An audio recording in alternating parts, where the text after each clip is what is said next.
మరి మన soldier Kalyan last week captain అయ్యాడు కదా, ఈ వీక్ ఏమో నామినేషన్ లోకి రాడు కదా.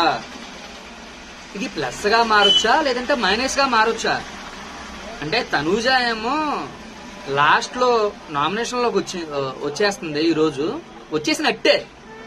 మరి కళ్యాణ్ ఏమో నామినేషన్ లో లేడు. మరి లాస్ట్ లో వచ్చేసేపటికి ఈ ఓటింగ్ అనాలిసిస్ ఏమైనా మారే అవకాశం ఉందంటారా లేదంటారా?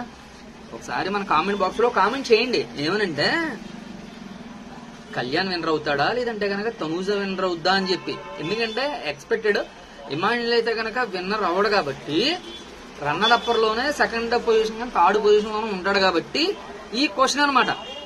ఓకేనా? ఎందుకంటే ఇంకా లాస్ట్ 3 వీక్స్ ఉన్నాయి కదా. మరి ఈ వీక్ తనూజ నంబర్ 1 ప్లేస్ లోనే ఉంటుందా? అసలు కళ్యాణ్ విన్నర్ అవుతాడా లేదా? మన కామెంట్ బాక్స్ లో కామెంట్ చేసేయండి మరి.